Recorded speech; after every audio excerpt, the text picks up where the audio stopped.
Hello everyone. আজকে আমরা ইংলিশে টেন্সের চ্যাপ্টার পড়ব। আমরা অলরেডি ইংলিশে পার্টস অফ স্পিচের অনেকগুলো চ্যাপ্টার কভার করেছি। নাউন দিয়ে আমরা শুরু করেছিলাম, তারপরে noun, pronounce, adjective, verb, adverb ইত্যাদি আমরা করেছি। এবং now we have good understanding about what parts of speech is and কিরকম ভাবে প্রত্যেকটা ওয়ার্ডের একটা সেন্টেন্সের ফাংশনটা আছে একটা সেন্টেন্সের এবং কি রোল তারা প্লে করে ইন্ডিভিজুয়ালি। তো সেই জিনিসটা এখন আমরা অনেকটাই বুঝতে পেরেছি। আশা করি আপনারা আমাদের ইউটিউব চ্যানেল ফলো করছেন এবং যে ক্লাসেসগুলো অলরেডি হয়েছে সেগুলো রিভাইজ করছেন। তাহলে দেখা যাক আজকে আমরা কি পড়ছি। আজকে আমরা যে চ্যাপ্টারটা করব সেটা হচ্ছে টেন্স। সো টেন্স বেসিক্যালি কি বলে? যখন আমরা কথা বলি তখন হয় আমরা আহ, একটা বিশেষ সময়ের কথা বলি, মানে সাপোজ আমি এখন কথা বলছি তো আমি প্রেজেন্টে কথা বলছি। আমি যদি আগের কোনো ঘটনা নিয়ে কথা বলি তাহলে আমাকে পাস্টে কথা বলতে হবে। এবং আমি যদি আহ, মানে যেই দিনটা এখনো আসেনি মানে ফিউচার সেটা নিয়ে যদি কথা বলি তাহলে আমাকে ফিউচারে কথা বলতে হয়। তাহলে টেন্স মানে হচ্ছে কাল, মানে যেটা সময়ের সাথে যেটার একটা কানেকশন আছে। তো বেসিক্যালি কি হয়, একটা সেন্টেন্সে যেই ক্রিয়াপদটা থাকে, যে ডুইং ওয়ার্ডটা থাকে, ভার্ব যেটা আছে, তো সেটাকেই এই টেন্সের টেন্সটা ডমিনেট করে। মানে একটা সেন্টেন্সে আমরা প্রেজেন্ট কি ফিউচার কি পাস্ট যেটা কথা বলছি সেটা যদি আমাদেরকে জানতে হয়, বুঝতে হয়, তাহলে আমাদেরকে ফোকাস করতে হবে ভার্বের উপরে। Because any other part of speech is not affected by tense, it is only the verb that shows us or it is modified with the change of tense. Okay, তো আমরা যখন টেন্স বলবো তাহলে সেটা শুধুমাত্র সময়ের কথা বলবো না।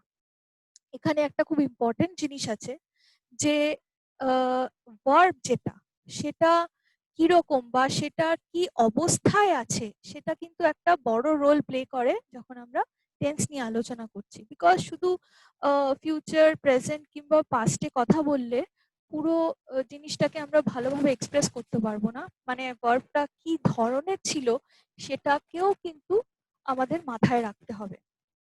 যার জন্যে আমরা যখন টেন্স পড়বো সেখানে আমরা ভার্বের কিছু ফর্মস আছে সেগুলো সম্বন্ধেও জানবো। তাহলে দেখা যাক যে ডেফিনেশন অফ টেন্স কি বলছে আমাদেরকে।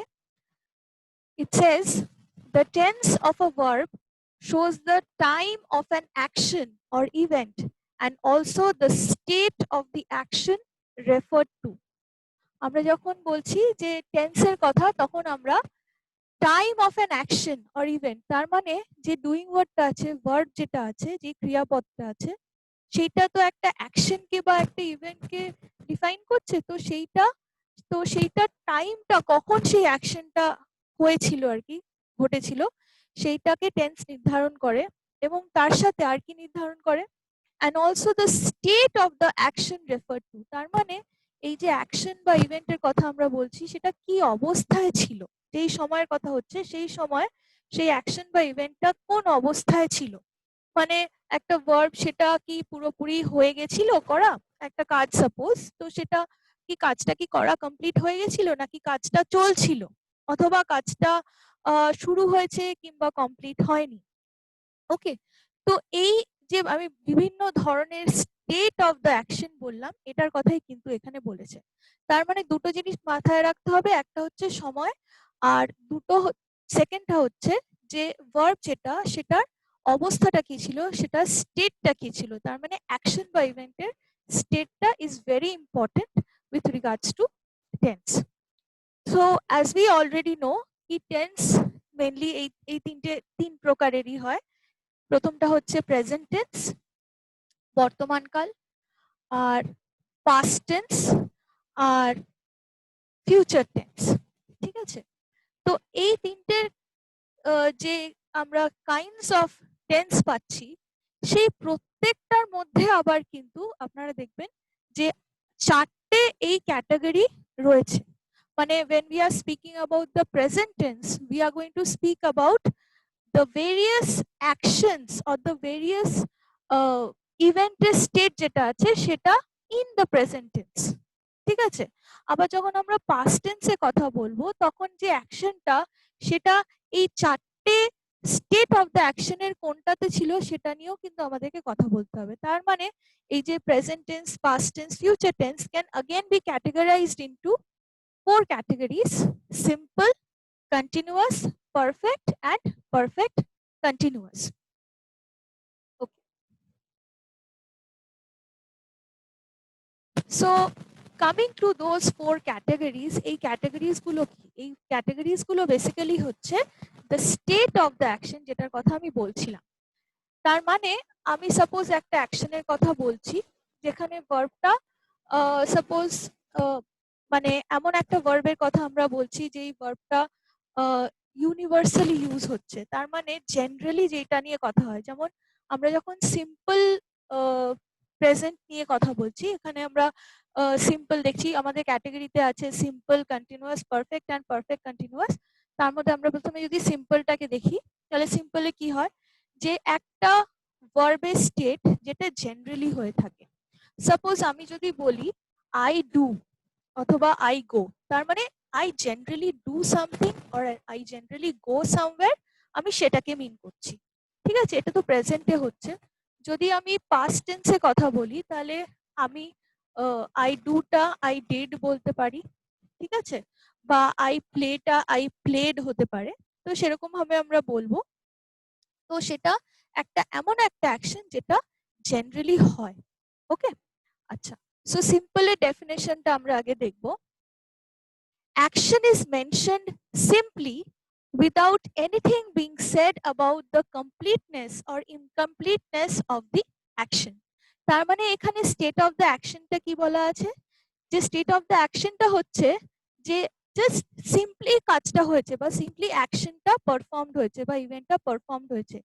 তার শুরু কোথায় হয়েছিল বা সেটা কমপ্লিট কি সেটা ইনকমপ্লিট সেই ব্যাপারে কিন্তু কোনো আমরা সেই ডিটেলসে কিছুতে ঢুকছি না। জাস্ট অ্যাকশনটা সিম্পলি হয়েছে বা জেনারেলি যেটা হয়। যেমন আমি যদি বলি I love chocolates, alright, if I say I love chocolates তাহলে জেনারেলি আই লাভ চকলেটস। ওকে, অথবা I love to read, alright.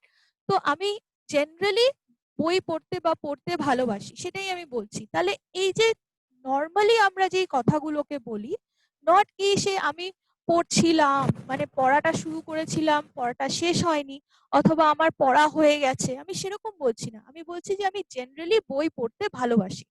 তো সেই কথাটা যখন আমি বলবো, তো I read a lot, I can say like that. অথবা আমি বলতে পারি আই লাভ টু রিড, তার মানে এটা একটা জেনারেল উক্তি যেটা আমি প্রেজেন্ট টেন্সে দিচ্ছি। তো সিম্পলটা সবসময় জেনারেলি একটা যেই ভার্বটা বা অ্যাকশনটা পারফর্মড হচ্ছে সেটার উপরেই ফোকাস করে। It does not say anything about কি whether it has been done, completed or it is still incomplete, কি ওটা শুরু হয়েছে যখন কথা হচ্ছে সেই সময়টা দিয়ে চলছিল, শুরু হওয়া মানে শেষ হওয়া বাকি আছে, এরকম কিছু না। জেনারেলি কাজটা যে হচ্ছে সেটাই কিন্তু এই সিম্পল যে ক্যাটাগরিটা সেটা সেটার মধ্যে এটা পড়ছে। নেক্সট যে স্টেট অফ দ্য অ্যাকশনটা আমরা দেখবো সেটা হচ্ছে কন্টিনিউয়াস, অলরাইট। তো এখানে কি বলছে, action is mentioned as incomplete or as still going on. তার মানে কি বোঝাচ্ছে যে একটা অ্যাকশন যখন শুরু হয়েছে মানে ইনকমপ্লিট রয়েছে, চলেছে। আমি যদি প্রেজেন্টে বলি তাহলে একটা কাজ হচ্ছে, যদি পাস্টে বলি তাহলে একটা কাজ হচ্ছিল, আর যদি ফিউচারে বলি তাহলে বলবো যে একটা কাজ হয়ে চলবে। ওকে, তার মানে পাস্ট হোক কি প্রেজেন্ট হোক কি ফিউচার হোক, যেই সময়টাকেই আমরা চুজ করি না কেন ওই কাজটা সেই সময় চলছে, তার মানে কমপ্লিট হয়নি, স্টিল গোয়িং অন। এটাই আমরা কন্টিনিউয়াস দিয়ে বোঝাতে পারি। মানে এই স্টেট অফ দ্য অ্যাকশন দিয়ে আমরা সেই ধরনের কাজগুলোকে কিন্তু এফেক্টিভলি বোঝাতে পারি, alright. Is still going on, যেই সময়ের কথা বলবো whether future or past or present, সেই সময় সেই কাজটা হচ্ছিল অথবা হচ্ছে অথবা হতে থাকবে, অলরাইট। ওকে, আচ্ছা। নেক্সট যে স্টেট অফ দ্য অ্যাকশনটা যেটা আমরা পাই সেটাকে বলা হয় পারফেক্ট। পারফেক্ট বলতে আমরা কি বোঝাই, জেনারেলি আমরা যখন কোনো কিছুকে পারফেক্ট বলি তখন সেই জিনিসটা এমন একটা জিনিসের কথা বলি যে জিনিসটা সব রকম ভাবে সম্পূর্ণ বা পরিপূর্ণ, মানে সেখানে কোনো মডিফিকেশন বা তার উপরে কোনো অ্যাডিশন অল্টারেশন এক্সট্রা কোনো তার উপরে কাজ কিচ্ছু করা বাকি নেই। যে জিনিসটাকে আমরা পারফেক্ট বলবো সেটা সব দিক দিয়ে কমপ্লিট বা ফিনিশড, মানে যে জিনিসটা অলরেডি অ্যাচিভ করে নেওয়া হয়েছে। সাপোজ আমি যদি একটা কেক বেক করি এবং সেখানে যদি আমি পুরো একটা কেক সুন্দর একটা কেক তৈরি করলাম, বেক করলাম, তারপরে তার উপরে আমি আইসিং দিয়ে সেটাকে পুরো ডেকোরেট করলাম, so all that is left, that will be left to do is to just cut the cake and eat it probably, right? So যখন তৈরি হবে পুরো একদম with icing and everything, suppose you are making a birthday cake, so পুরো candle ট্যান্ডেল সবকিছু আমরা দিয়ে ওটাকে অ্যারেঞ্জ করলাম, so it looks perfect because nothing else is yet to be done, মানে ওটার উপরে আর কোনো কিছু করাটা বাকি থাকবে না আর কি। তো যে কোনো জিনিস যেটাকে আমরা পারফেক্ট বলবো তার মানে হচ্ছে জিনিসটা সব দিক দিয়ে ফিনিশড, একদম পারফেক্ট, কমপ্লিট।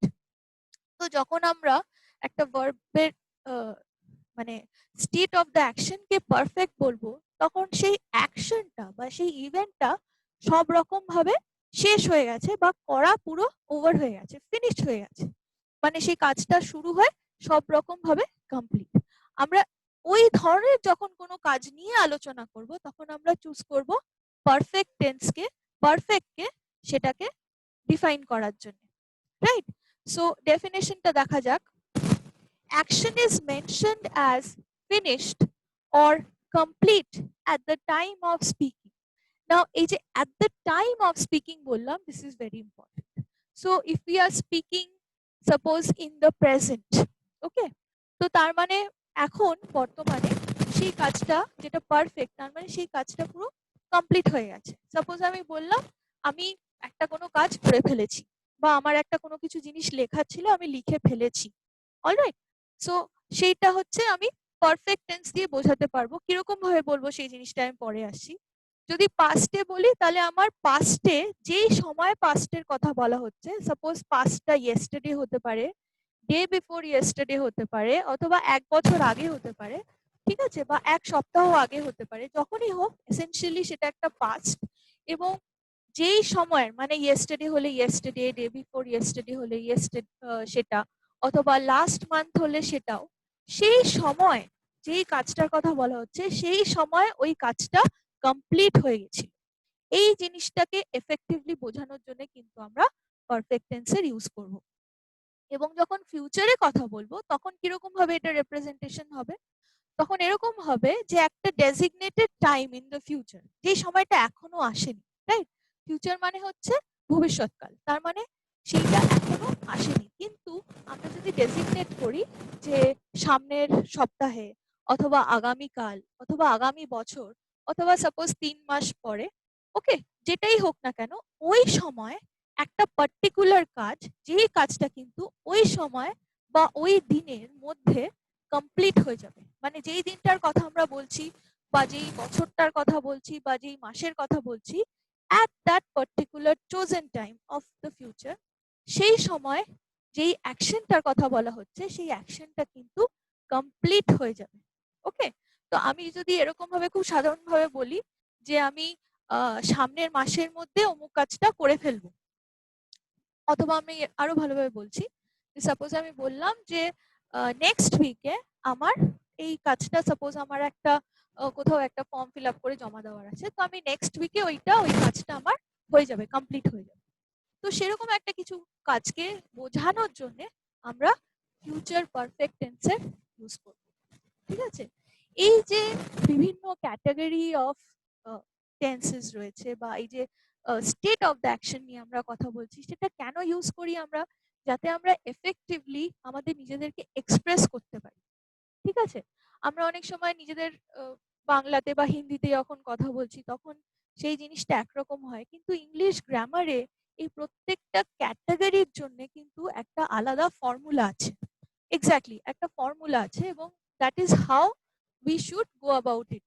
তার মানে যে নির্দিষ্ট ছকে বাঁধা আছে ওই জিনিসটা দেখলেই আমরা বুঝে যাব যে জিনিসটা স্টেট অফ দ্য অ্যাকশন কি হয়েছিল, এবং if you go by the right formula you will never going to get your tenses wrong. whether you are speaking or writing anything. তো এই স্টেট অফ দ্য অ্যাকশনটাকে ভালোভাবে মনে রাখবেন যে আমি এই জিনিসটা এক্সপ্রেস করতে পারছি, এবং তারপরে এইখান থেকে সঠিক ক্যাটাগরিটা নির্বাচন করবেন যে আমার স্টেট অফ দ্য অ্যাকশনটা কি ছিল, সেটার উপরে বেস করে আমি সেরকম ভাবে সেন্টেন্সটাকে ফ্রেম করব। এই এরকম ভাবেই কিন্তু আমরা এফেক্টিভলি একটা সেন্টেন্সকে ফ্রেম করি, যাতে আমরা সঠিকভাবে নিজেদেরকে এক্সপ্রেস করি। That is the whole point of learning English and speaking in English and applying English in whichever thing it is needed. কিন্তু আপনাদের সবসময় মনে রাখতে হবে যে যদি বুঝতে কোথাও অসুবিধা হয়, তাহলে সবসময় আপনারা রিলেট করার চেষ্টা করবেন নিজের মাতৃভাষার সাথে, যে আমি অ্যাকচুয়ালি কি বলতে চাইছি। সেন্টেন্সটাকে নিজের ভাষায় আগে ভেবে নিয়ে তারপরে সেটাকে এইরকম ভাবে আপনারা সঠিক ক্যাটাগরিটা নির্বাচন করলে, তাহলে দেখবেন যে টেন্সের ক্যাটাগরিগুলো আপনাদের কখনো ভুল হয়ে যাচ্ছে। So we have come across simple, continuous, perfect. So the next state of action which want to discuss is the perfect continuous one. Alright? আচ্ছা, কন্টিনিউয়াসে আমরা দেখেছিলাম যে এমন একটা স্টেট অফ অ্যাকশন যেটা ইনকমপ্লিট, তার মানে ভার্বটা যেই ক্ষেত্রে ইনকমপ্লিট, কাজটা যেখানে চলছে। আবার পারফেক্টের ক্ষেত্রে আমরা দেখলাম যে এমন একটা কাজের কথা বলা হচ্ছে অথবা স্টেট অফ দ্য অ্যাকশনের কথা বলা হচ্ছে, যেটা তখন যেই সময় কথা বলা হয়েছে সেই সময় সেটা শেষ হয়ে গেছে। কিন্তু if you look at this one, perfect continuous, এটা দেখেই মনে হচ্ছে যে তাহলে এটা এই জিনিসটা কি করে অ্যাচিভ হলো। মানে এমন একটা স্টেট অফ অ্যাকশন যেটা একই সাথে ইনকমপ্লিট আবার complete. How can that be possible, right? So it might sound or look a bit confusing, but let me tell you it is very easy to understand. How, let me tell you. So প্রথমে কি বলা আছে, action, যে অ্যাকশনটার কথা আমরা বলছি, action is mentioned as going on continuously. তার মানে যেই অ্যাকশনটার কথা বলছি সেই অ্যাকশনটা কিন্তু গোয়িং অন কন্টিনিউয়াসলি, তার মানে চলেছে, and not complete at this present moment. তার মানে যেই মুহূর্তের বা যেই সময়ে আমরা কথাটা বলছি, সেই সময় যেই স্টেট অফ দ্য অ্যাকশন বা যেই অ্যাকশন বা ইভেন্টের কথা আমরা বলছি, সেই মুহূর্তে কিন্তু সেই কাজটা চলেছে, কন্টিনিউ করেছে বা করে আসছে। গোয়িং অন কন্টিনিউয়াসলি, এই কথাটা is very important. Going on কন্টিনিউয়াসলির উপরে আমি কেন স্ট্রেস দিচ্ছি, বিকজ কাজটা অলরেডি শুরু হয়ে গেছে, এবং সেই সময় যেই সময় আমরা কথা বলছি, যদি ফিউচারে বলি ফিউচার, যদি প্রেজেন্টে বলি প্রেজেন্ট, যদি পাস্ট বলি পাস্ট, তাহলে যেই সময় আমরা কথাটা বলছি সেই সময় কিন্তু কাজটা তার আগেই শুরু হয়ে গেছে এবং সেই সময় অবধি চলেছে। আপনাদের মনে হতেই পারে যে যেই কাজটা চলেছে সেটাকে তো আমি খুব সিম্পল ভাবে কন্টিনিউয়াস টেন্সের মধ্যে ফেলে দিতেই পারি বা ক্যাটেগরাইজ করে দিতে পারি। So what is the need of this perfect continuous category? But let me tell you, দুটোর মধ্যে একটা খুব বড় তফাৎ আছে। তফাৎটা হচ্ছে যে আমি যখন কন্টিনিউয়াস এর কথা বলছি তখন কাজটা জেনারেলি হচ্ছে, কিন্তু আমি যখন পারফেক্ট কন্টিনিউয়াস বলবো তার মধ্যে একটা ইন্ডিকেশন থাকবে যে কাজটা কোনো একটা সময় শুরু হয়েছে এবং এখনো শেষ হয়নি এবং কোনো একটা সময় শেষ হবে। এই স্টার্টিং পয়েন্ট অ্যান্ড ফিনিশিং পয়েন্টের যে একটা উল্লেখ, সেই জিনিসটা থাকা মানে কিন্তু সেটাকে আমাকে পারফেক্ট কন্টিনিউয়াস এর মধ্যে ফেলতে হবে। Generally, if you look at all those actions or events which speak in the continuous form, সেগুলোতে কিন্তু এই কখন শুরু হয়েছিল কখন শেষ হবে কথাটার উপরে অত স্ট্রেস দেওয়া হয় না। মানে যখন কন্টিনিউয়াসে বলছি তার মানে বলছি। সাপোজ আমি বললাম যে আই ওয়াজ রাইটিং, তো আমি বললাম যে I was writing a letter yesterday, তার মানে আমি গতকাল একটা লেটার লিখছিলাম।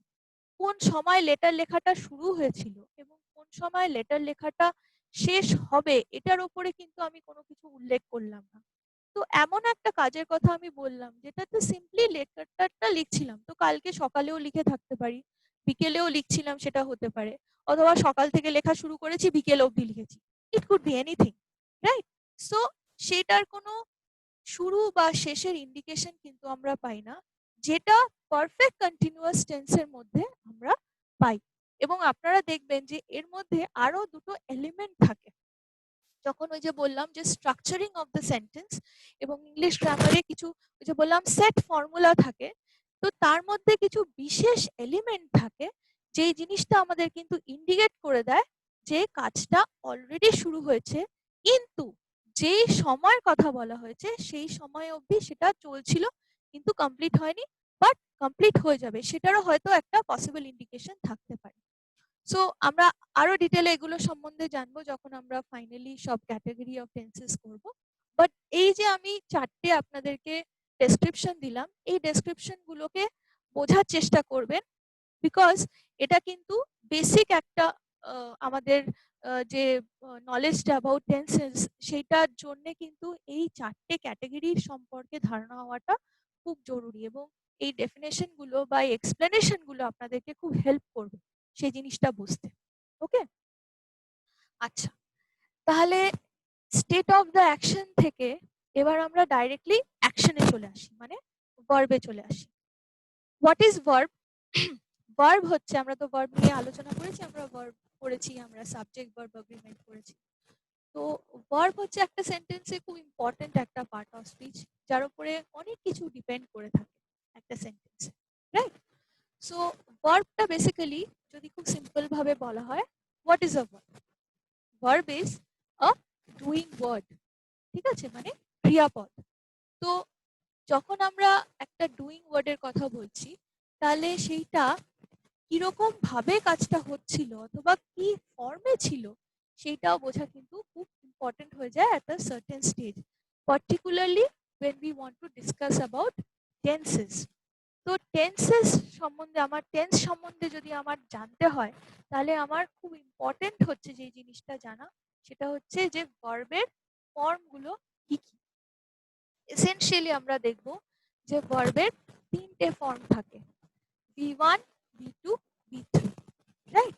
মানে ভার্ব 1, ভার্ব 2, ভার্ব 3। কেন এই ফর্মগুলো করা আছে?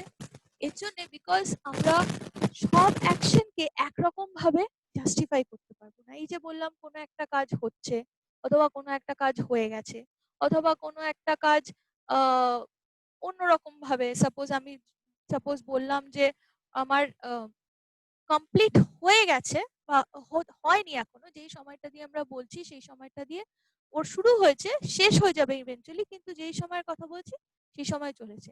এই যে এত রকমের রকম ফের একটা ভার্ব নিয়ে, সেটা শুধু একটা ফর্ম অফ ভার্ব যদি থাকতো, সেটা কমপ্লিটলি সঠিকভাবে সেটা সব ক্ষেত্রে ইউজ করা যেতে পারতো না, বা প্রত্যেকটা আমরা যেরকম ভাবে কথা বলি, এক্সপ্রেস করি নিজেদেরকে, তো সেই জায়গাটাকে জাস্টিফাই করতে পারতো না if there would have been just one form of verb. তাই এফেক্টিভ কমিউনিকেশনের জন্য আমরা দেখব যে আমাদের এই তিনটে ভার্বের ক্যাটাগরি কত রকম ভাবে সাহায্য করে। তো V1 যেটা ফার্স্ট ফর্ম অফ ভার্ব, সেটা কি? সেটা হচ্ছে the basic form of verb, মানে প্রথমেই আমরা যেই ভার্বের অরিজিনাল আনঅ্যাডাল্টারেটেড ফর্ম যেটাকে পাই আর কি, the original form of verb, সেটাকে আমরা V1 ক্যাটাগরিতে ফেলতে পারবো। এবং এটা সবসময় প্রেজেন্ট ফর্মে থাকে, তার মানে এটার কখনো পাস্ট হয় না, মানে V1 সবসময় আমরা প্রেজেন্টে ইউজ করব, পাস্ট কিংবা ফিউচারে এ এক্সিস্ট করে না, ঠিক আছে?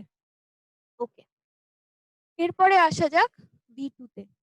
যখন আমরা V2 বলবো, V2 হচ্ছে the past form of verb, তার মানে V1 যেটা দেখেছিলাম সেটাকে আমি যদি জাস্ট পাস্টে নিয়ে চলে যাই, তাহলে আমি পেয়ে যাব V2, কিন্তু এটা হচ্ছে সিম্পল পাস্ট, রাইট? মানে এই পাস্টের মধ্যে কোনো শুরু হয়েছিল, শেষ হয়েছিল কিছু না, জাস্ট সিম্পল পাস্ট। ওকে, তাহলে এটা হচ্ছে V2 আমরা পেলাম। এরপরে আমরা যেটা পাই সেটাকে বলা হয় the third form of verb, or which is the past participle form of verb. English গ্রামারে দেখা গেছে যে বেশিরভাগ ভার্বের past participle form end হয় with ed, alright, কিন্তু there are exceptions and very relevant and important exceptions, alright.